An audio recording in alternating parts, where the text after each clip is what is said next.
Hey, it's Larry. Thanks for listening. Happy New Year. Real quick, before we get into this episode, I had such an amazing, eye-opening, life-changing experience at the World Parkinson Congress in Kyoto that I want others to have that opportunity too. So Becca Miller and I and 24 of our PD community friends have launched a year-long WPC travel grant fundraiser. We're each doing a 2-week Facebook fundraiser. Mine's underway right now because my birthday's January 9th. All the money raised will be used to help offset travel costs so more people with young onset Parkinson's can attend the next WPC in Barcelona in 2022. You can search out details on the When Life Gives You Parkinson's Facebook page or donate directly to the WPC website. Go to wpc2022.org/YOPD fund. If you or your business would like to supply matching funds, hey, good on ya. Email me at parkinsonspod@curiouscast.ca. And now, on with the show. It's time for another extra dosage episode of When Life Gives You Parkinson's. Hi, I'm Nikki Reitmeyer. Extra dosage episodes are the in-between bits, special bonus content to get you through until the next episode. Parkinson's friends, you may be a little bit surprised to hear me and not Larry. After all, this was supposed to be the episode on Parkinson's and comedy. Larry needed to take a week off, though, and he asked me to read you this note. Hey gang, I've been having a rash of wicked nosebleeds, and so until I get that under control, I've stopped working and have pretty much canceled all activities, including the pod. I'm going to be okay, but I need to find some balance. That may ultimately impact the production schedule of the pod, but if anything, it will be a reduced schedule, not a cancellation or pod fade, as they say in the biz. I'll talk to you soon, Larry. This week, Larry wanted me to introduce you to one of the people that's featured on the Comedy and Parkinson's episode. Her name is Kitty Finton. Kitty is originally from the north of England, but she's been living in New Zealand for 8 years. She's been diagnosed with Parkinson's for just over 3.5 years now.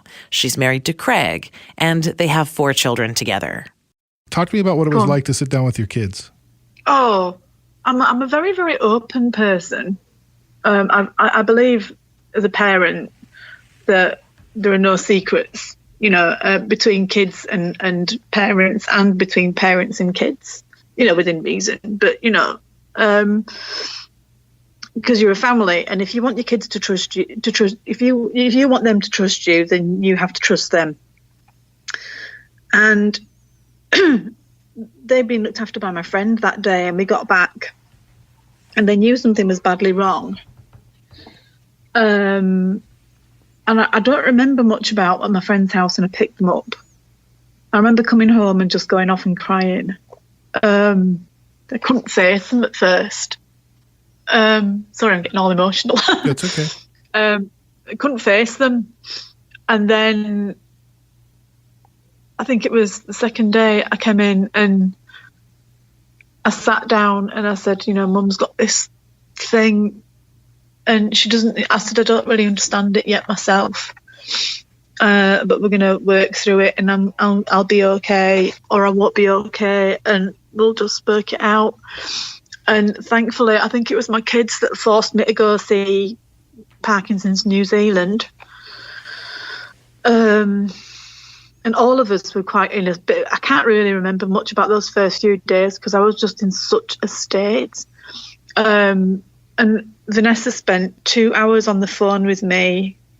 I think I was diagnosed on the Monday, and I think it was the Thursday I went to go find them. And she rang me because the hospital never rang me to check I was all right, no. Crucially. She spent 2 hours on the phone with me on the Thursday, and that really brought me out of my shell. And then on the Friday, she came over and spent 4 hours. And when the kids came home from school, she sat with the kids as well, and we all sat and talked. And she left me this really good book, which is Advice for the Newly Diagnosed. It's got no pictures in it, which is brilliant. I think it's one of the best features of it. And it's really dry. It's all facts, which is great. It's just what you need. Yeah. And I read it, and it made sense to me, and I understood what was wrong with me. And bless him, my son was, how old was Alfred? Alfred will have been about 9 at the time. And I sat down with the children. To be fair, Stanley and Willow were only 6 and they didn't give a monkeys. No, sure, They didn't care. They're twins. But I said, Mummy's not, Mummy's got this thing. It means I have to take medicine a lot. And it will help me and, we'll work through it. Alfred was very upset about it. And unbeknown to me, took the booklet to bed with him that night, read it from cover to cover, got up the next morning and he said, Mum, your brain doesn't work, does it? And I said, no, sweetheart, it doesn't. And he went, how bad is it going to get? Do you know? And I said, no, I've got no idea. And he said, oh, okay. Are you okay? And I went, well, no, not really. And he went, yeah, it's all right, Mum. He said, because we'll help you. Oh. And my eldest daughter, Amelia, was 10 or 11. And she found me sitting, I remember sitting at the bench with the medicine that first time I got it.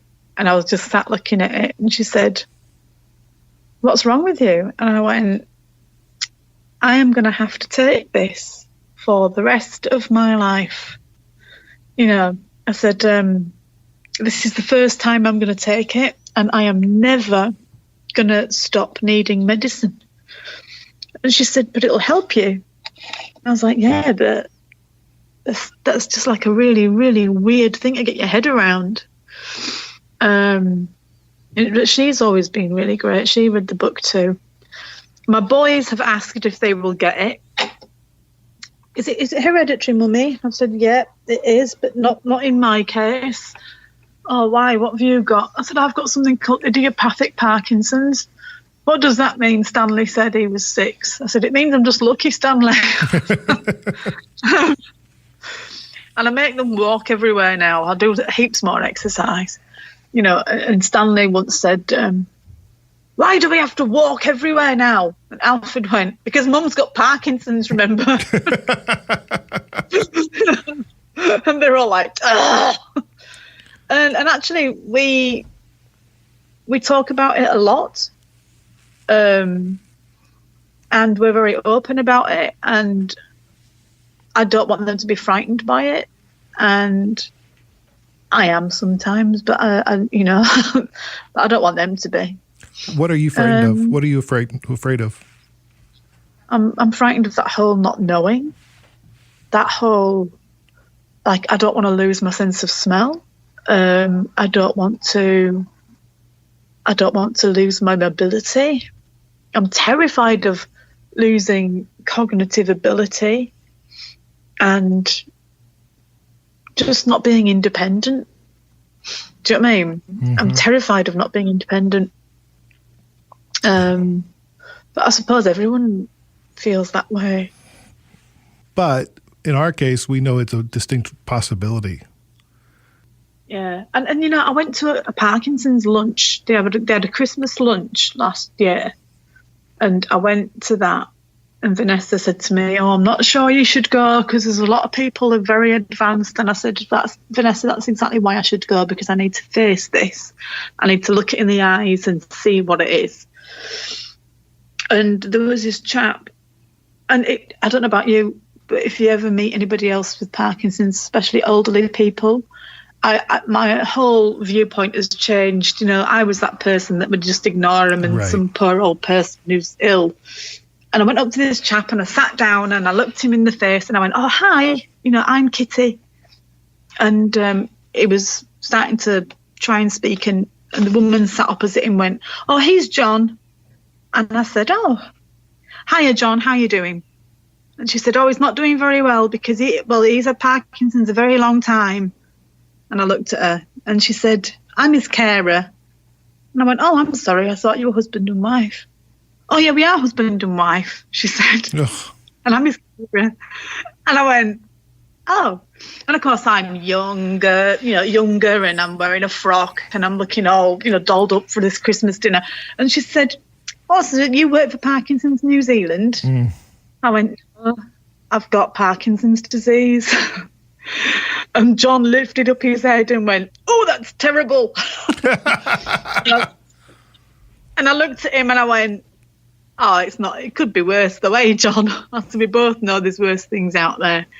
And we sat and we had like a moment, and we sat and we chatted for a little bit. That's great. And his poor wife's going, I didn't mean. And I said, "Look, it's all right.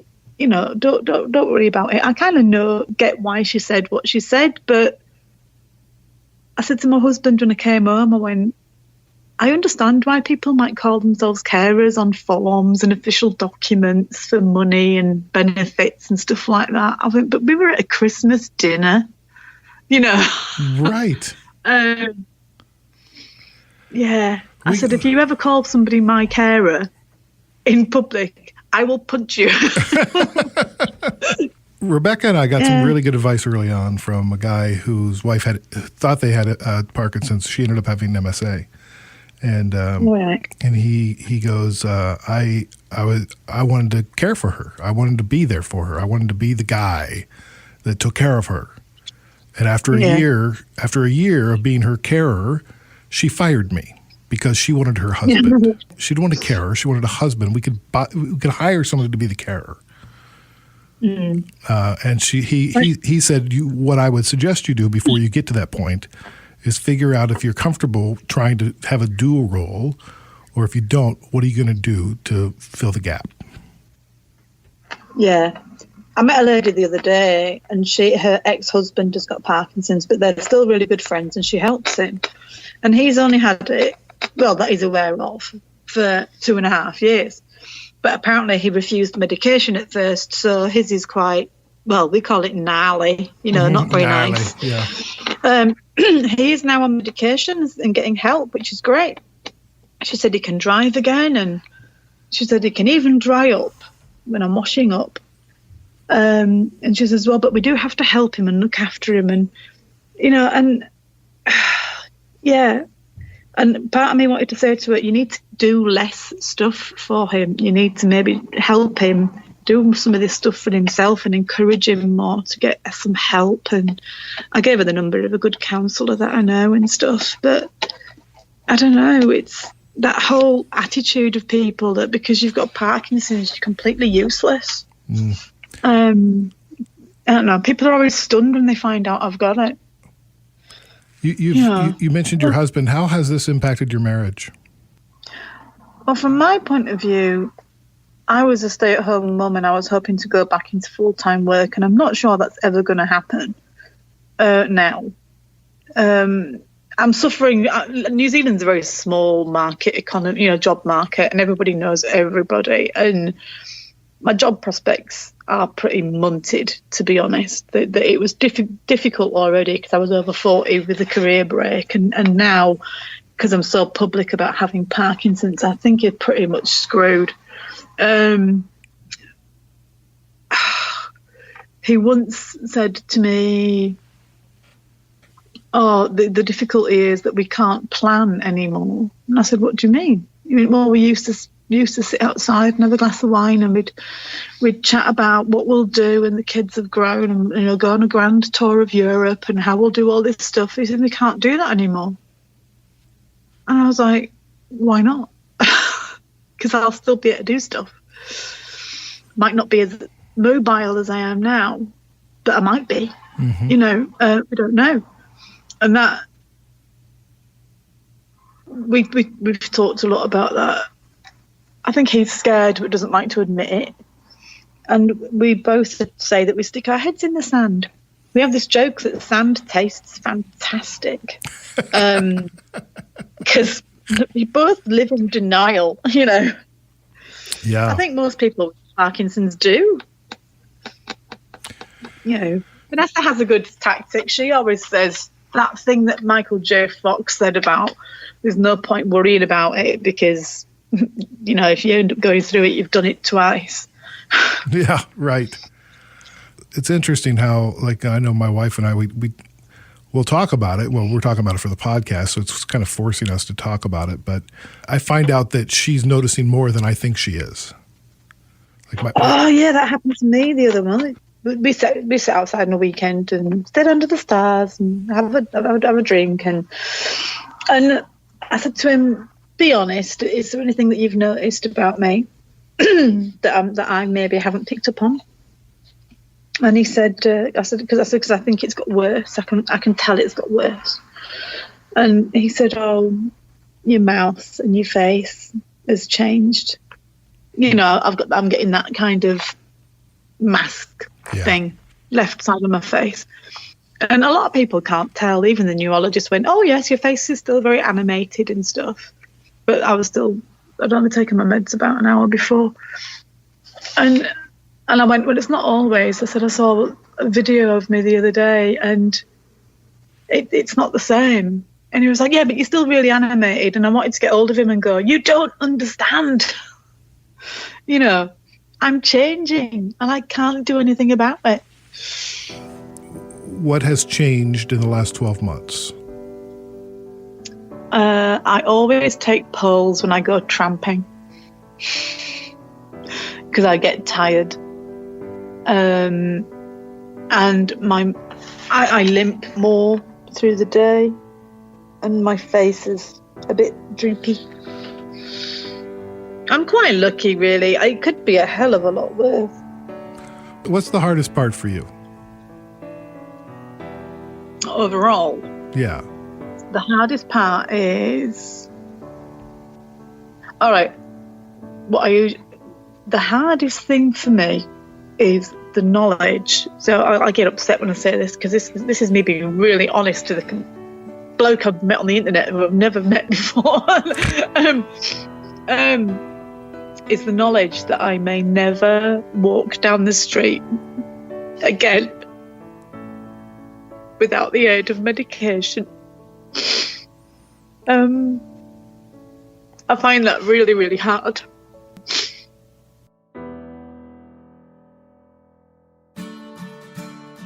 And that's your extra dosage. Coming up in the next episode of When Life Gives You Parkinson's, Larry, Kitty, and I will be back along with a handful of others. When Life Gives You Parkinson's is a Curious Cast podcast. Our presenting partner is Parkinson's Canada, parkinsons.ca. If you'd like to help spread the word, be sure to rate, review, and subscribe for free to this podcast. We're available on Apple Podcasts, Spotify, Google Podcasts, and wherever you get your streaming audio. You can also listen at curiouscast.ca. You can also engage with us on social media, on Facebook, Instagram, and Twitter. Just look up Parkinson's Pod or email us at parkinsonspod@curiouscast.ca. And be sure to check out the show notes for more information about what you heard today and links to all of our guests. When Life Gives You Parkinson's is written and hosted by Larry Gifford and me, Nikki Reitmeyer. Dila Velezquez is our story producer, and sound design is by Rob Johnston. Keep positive, keep exercising, and keep listening. We'll talk to you next time.